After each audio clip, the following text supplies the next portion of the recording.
ہمارا آج کا ہاٹ ایشو ہے ایران امریکہ جنگ، پاکستان اور اس کی معیشت پر اثرات کیا ہیں۔ اس کے ہمیں جوائن کیا ہے علی پرویز ملک صاحب نے، وزیر پیٹرولیم ہیں، اور تنقید کی زد میں اس لیے ہیں کہ ڈیزل اور پیٹرول کی قیمتیں مسلسل بڑھ رہی ہیں۔ وجہ اس کی یہ ہے کہ ایران اور امریکہ کے درمیان جو جنگ جاری ہے، آبِ ہرمز بند ہے اور پوری دنیا میں فیول چارجز بڑھ چکے ہیں۔ بات کریں گے علی پرویز ملک صاحب سے۔ پرویز صاحب، علی پرویز صاحب بہت شکریہ ہمیں جوائن کرنے کا۔ پھر قیمتیں بڑھا دی ہیں اور ظاہر ہے آپ کو بھی پتہ ہے، ہم سب کو پتہ ہے کہ قیمتیں پوری دنیا میں بڑھ رہی ہیں، لیکن لیوی جو ہے 26 روپے پیٹرولیم کی وہ بڑھائی گئی ہے، کیا وجہ ہے اس کی؟ ابصار بھائی بہت شکریہ، آپ نے اپنے پروگرام میں موقع دیا، اور میں آغاز اپنی بات کا صرف اسی چیز کے ساتھ کرنا چاہتا ہوں کہ یہ ہے کہ اللہ تعالیٰ یہ جو وزیر اعظم صاحب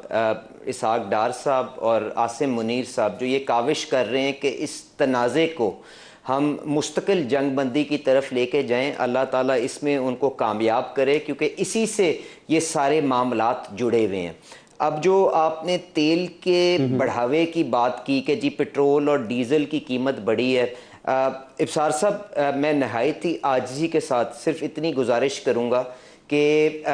پاکستان جب اس کرائسس کے اندر داخل ہو رہا تھا نا، تو پاکستان کے پاس نہ تو باقی ممالک کی طرح کوئی اسٹریٹجک ریزروز تھے، اور نہ ہی اس کے پاس وہ 100 200 300 ارب ڈالر تھے۔ اس کے باوجود بھی اس خطے کے اندر جو ہم سے کہیں بڑے ملک ہیں، وہاں پہ جو آپ کی کیمرے کی سکرینوں نے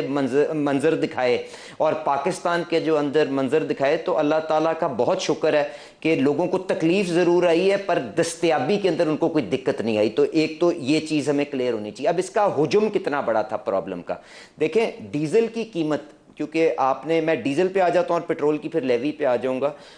ڈیزل کی قیمت جو 28 فروری کو تقریباً 80-90 ڈالر پر بیرل تھی، یہ جب جنگ بڑھی تو تقریباً 300 ڈالر پر بیرل، 3-4 گنا اس کے اندر بڑھاوا آیا، اور اس کے باوجود ہم نے لوگوں کو 100 ارب کے لگا کے صوبوں کی مدد کے ساتھ ہم نے تحفظ دینے کی کوشش کی، کیونکہ ڈیزل جو ہے وہ پبلک ٹرانسپورٹ کے اندر استعمال ہوتا ہے، زراعت کے اندر استعمال ہوتا ہے، اس کا ایک بڑا کلیدی کردار ہے ہماری معیشت کے اندر۔ تو وزیر اعظم صاحب نے ایک سوچے سمجھے فیصلہ کیا، کابینہ کے اندر مشورہ کیا کہ ڈیزل کو پروٹیکٹ کرنے کے لیے ہم اس کے اوپر لیوی ختم کر دیں گے۔ تو آج بھی جب میں آپ کے سامنے بیٹھا ہوں تو ڈیزل کے اوپر لیوی 0 ہے۔ اسی لیے شاید دنیا کے اندر یا اس خطے میں سستا ترین ڈیزل شاید پاکستان کے اندر ہو، یہ میں آپ سے کافی حد تک کانفیڈنس کے ساتھ آپ سے یہ بات کر سکتا ہوں۔ اب مسئلہ اس طرح سے ہے کہ جب آپ نے ڈیزل کے اوپر جو 80 روپے کی لیٹر آپ نے لیوی کو ختم کیا تھا، اور آپ کیونکہ اپنے ایک بین الاقوامی آپ کے معاہدے ہیں، IMF کا فریم ورک ہے جس کی وجہ سے شاید آپ معیشت کو آگے چلا نہیں سکتے ان کی مدد کے بغیر، تو آپ نے جو پیسے کے اندر جو گیپ آیا وہ آپ نے کہا میں پٹرول کے اوپر ٹرانسفر کر دوں گا، اور پٹرول کے اوپر جو کمزور ترین لوگ ہیں جو موٹر سائیکل استعمال کرتے ہیں ان کو ڈائریکٹ کیش سبسڈی کے ذریعے ان کے باعزت انداز کے اندر ان کے اکاؤنٹوں میں پیسے بھیج دوں گا، اور اس نظام کو اس مشکل گھڑی میں مل کے ہم آگے نکلنے کی کوشش کریں گے۔ تو اس کی وجہ سے آپ کو جو 80 روپے لیٹر جو آپ کا ڈیزل کی لیوی تھی وہ آپ کو پٹرول کے اوپر ٹرانسفر کرنی پڑی۔ کوئی اس کے اندر بڑھاوا اگر آپ دونوں مجموعی طور پہ دیکھیں ڈیزل پٹرول کی لیٹریج کے اوپر تو کوئی بڑھاوا نہیں کیا گیا، پر اس کے اوپر کیونکہ یہ کرٹیسزم آئی کہ جی دیکھیں 160 روپے آپ نے پیٹرول کے اوپر لیوی لگا دی ہے تو یہ مناسب نہیں ہے، تو ہم نے IMF کے ساتھ اور ہمارے جو باقی لینڈرز ہیں ان کی مشاورت کے ساتھ ہم نے اس کو 1 مہینے کی ریلیکسیشن لی۔ اب جب ریلیکسیشن لی تو تنقید آئی کہ جی دیکھیں ایک دن قیمت بڑھائی ایک دن گھٹا دی، جو کہ غیر مناسب تھا، کیونکہ ہم نے ذمہ داری کا اظہار کیا تھا اور ہم نے صرف IMF کو جب تک آن بورڈ نہیں کیا تو ہم نے وہ پورا برڈن جو ہے پیٹرول کے اوپر شفٹ کیا تھا غریب آدمی کو تحفظ دیتے ہوئے. جس طرح ہی وہ کنسیشن ملی ہم نے 80 روپے سے قیمت کم کر دی. کئی ناقدین نے کہا کہ جی ہمارے شور مچانے سے ہوئے, چلیں اللہ تعالیٰ اس کو ان کا بھی کریڈٹ دے, پر ہم جو اپنی نیک نیتی کے ساتھ کوشش کرے تھے ہم نے جاری رکھا. اب کیونکہ یہ جنگ ایک مہینے سے زیادہ بڑھ چکی ہوئی ہے تو آپ کو آہستہ آہستہ وہ لیوی واپس لے کے آنی ہے, اور کیونکہ ڈیزل کو آپ پروٹیکٹ کر رہے ہیں تو آپ کو مجبوراً 25-26 روپے پیٹرول کے اوپر لگانی پڑی. پر اگر آپ مجموعی طور پہ دیکھیں گے تو کوئی فرق اس کے اندر نہیں آیا. تو یہ اس کا پورا بیک گراؤنڈ ہے جو میں نے آپ کے سامنے پیش کیا. اور اگر ہم لیوی نہیں لگاتے آئی ایم ایف کے ساتھ جو پرابلم آئے گی, اور اگر خدا نہ خواستہ اگر پروگرام کمپرومائز ہوتا ہے تو ہم وہ یاد رکھیں جب ایک لیڈر نے 2022 کے اندر یہ غیر ذمہ داری کا اظہار کیا تھا اور اس کا نتیجہ پھر آپ کو اور مجھے 2 سال بھگتنا پڑا تھا. تو ہم تو بڑے محتاط انداز میں ذمہ داری کے ساتھ اس کو آگے لے کے چل رہے ہیں. تو آپ کہنا یہ کیا میں یہ سمجھنے میں درست ہوں کہ جو 80 روپے لیوی کم کی گئی تھی اب 26 روپے 70 پیسے اس میں اضافہ ہو گیا ہے, تو آنے والے دنوں میں مزید اضافہ ہوگا پیٹرولیم لیوی میں تاکہ جو 80 روپے کم کی گئی تھی واپس وہاں پہ لے جائی جا سکے؟ دیکھیں یہ ہم وزیر اعظم صاحب کی قیادت کے اندر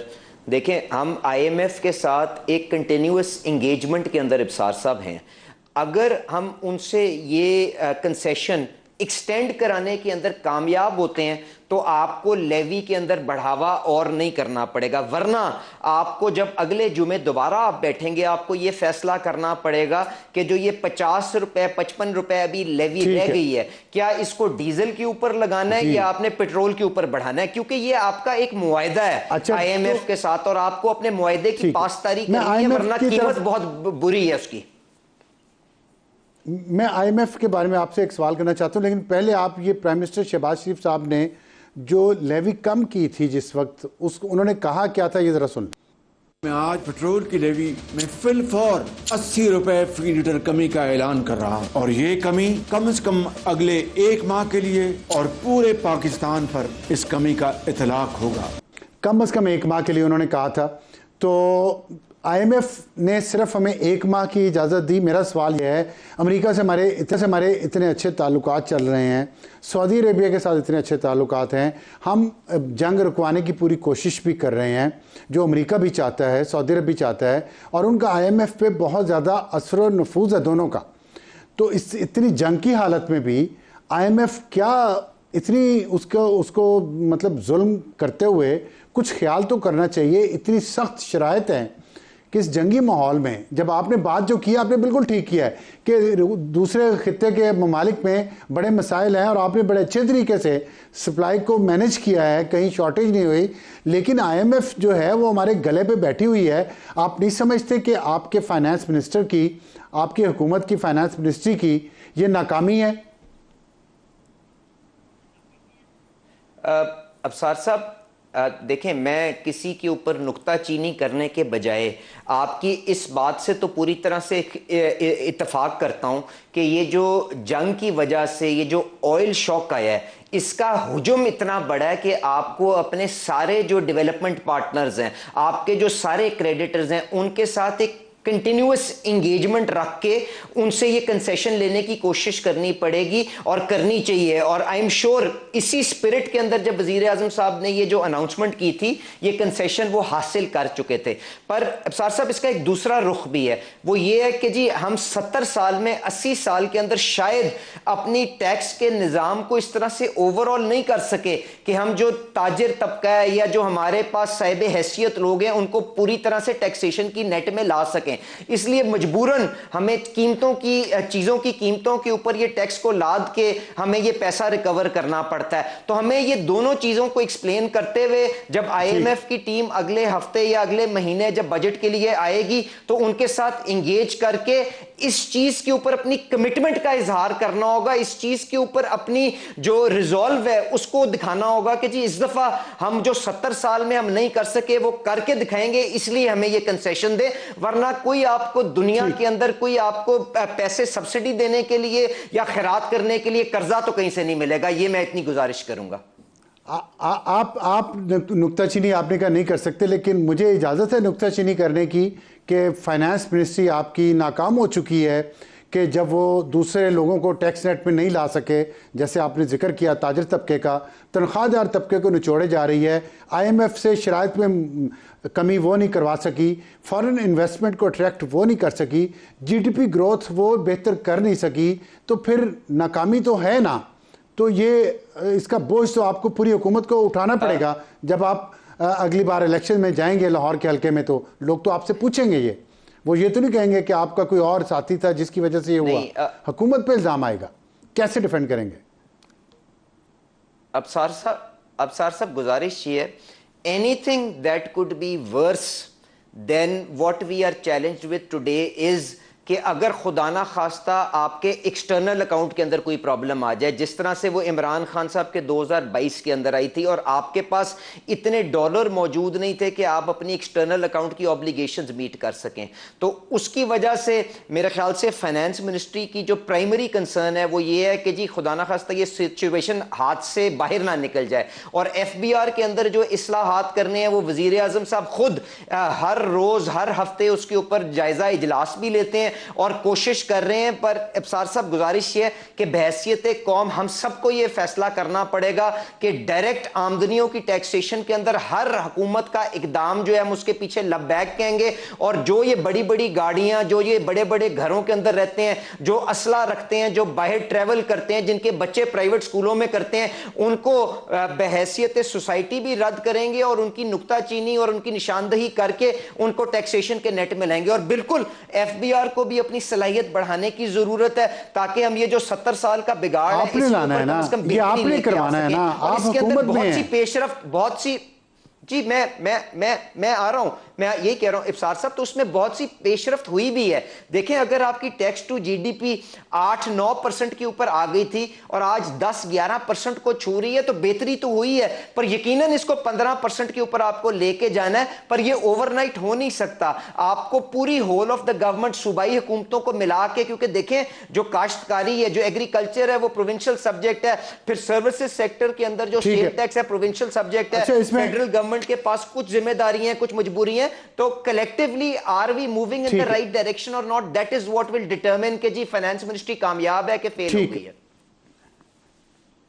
کلیکٹیولی میں آخر میں آپ سے ایک سوال پوچھنا چاہتا ہوں، لیکن یہ کلیکٹیولی جو آپ نے رسپانسبلٹی کی بات کی ہے، تو ایف بی آر تو فیل ہو چکا اپنے ٹارگٹ اچیو کرنے میں، بار بار فیل ہو چکا ہے، اس کے باوجود کہ ان کی تنخواہیں بڑھائی گئیں، 1100 گاڑیاں انہیں قیمتی خرید کے دی گئی. اس پہ وزیر اعظم صاحب کو آپ بتائیے گا، انہیں خود بھی چاہیے اگر وہ اس کی اصلاحات پہ دیکھ رہے ہیں تو پوچھیں ان سے کہ کیا ان کا کاسٹ اینڈ بینیفٹ انالیسس ہے. مجھے آخر میں یہ بتا دیں کہ ایران کی طرف سے انڈیا کو بھی تیل پہ سینکشنز میں نرمی ہے اور ملکوں میں بھی ہے، ہم کیوں نہیں لے پا رہے سینکشن میں نرمی امریکہ کی طرف سے؟ کیونکہ ہمارا تو اس وقت اچھے تعلقات ہیں، اور پھر اگر فیوچر میں ایران کے پاس تیل اور گیس کے بہت ذخائر ہیں اور ہمیں سستا بھی مل سکتا ہے، قریب ہے، ہمارے ہمسایہ ہے، پائپ لائن کے ذریعے آ سکتا ہے سب کچھ ایسا پلان ہے ہمارا؟ ابصار صاحب ایران سے جو ممالک جو تیل خریدتے ہیں اس میں میرے خیال سے سب سے بڑی جو پرچیز ہوتی ہے وہ چائنا سے ہوتی ہے، اور چائنا جو ہے وہ اوفیک کی رجیم جو ہے، جو اس دنیا کا نظام ہے آج طے کیا گیا، جو امریکن ٹریجری ڈپارٹمنٹ کا ایک متعلقہ محکمہ ہے، اس کی جو یہ سینکشنز ہیں ان کو ڈس ریگارڈ کرتا ہے. جہاں تک انڈیا کی پرچیز ہے وہ ایک ایگزیمپشن سب کے لیے اوفیک نے ایشو کی ہوئی ہے، وچ از ایرانین آئل آن دا سی. پر وہ وہاں سے ہم کیوں نہیں لے پا رہے، میں اس کی وجہ آپ کو بتا دیتا ہوں. وہ یہ ہے کہ جی ہمارے جو ملک کے اندر 5-6 ریفائنری ہیں وہ پرانی اور شاید اب اس قسم کی ان کے پاس کیپیسٹی اور صلاحیت موجود نہیں ہے کہ وہ ہیویئر کروڈ جو ایران کے اندر، جو رشیا کے اندر موجود ہوتا ہے اس کو پروسیس کر سکے. اور اگر ہم ان سے پروسیس کرواتے ہیں تو فرنس آئل بہت زیادہ جنریٹ ہوتا ہے. اور آئی ایم ایف کی جو ہم نے ایک آر ایس ایف فیسلٹی لی ہوئی ہے اس کے اندر فرنس آئل کے اوپر بے پناہ ڈیوٹی ہے جس کا ہم استعمال نہیں کر سکتے. اس لیے مجبوراً ہمیں جو لائٹر کروڈ ہے جو سعودی عربیہ سے ملتا ہے, جو یو اے ای سے ملتا ہے, جو ویسٹ افریقہ سے ملتا ہے, جو امریکہ سے ملتا ہے, اس کی طرف اپنا رجحان کرنا پڑتا ہے. پر جس طرح سے یہ سینکشنز ریلیکس ہوں گی, ہماری ریفائنریوں کی ہم پالیسی کو آگے آپریشنلائز کریں گے, جو کہ ہمیں کرنا پڑے گا, انشاءاللہ تعالی ہماری بھی ریفائننگ کی صلاحیت بہتر ہوگی اور ہم ہر ملک کا تیل جو ہے اس کو پروسیس کر کے اپنے ملک کی جو ریکوائرمنٹ ہے سستے داموں کے اوپر انشاءاللہ میٹ کر سکیں گے.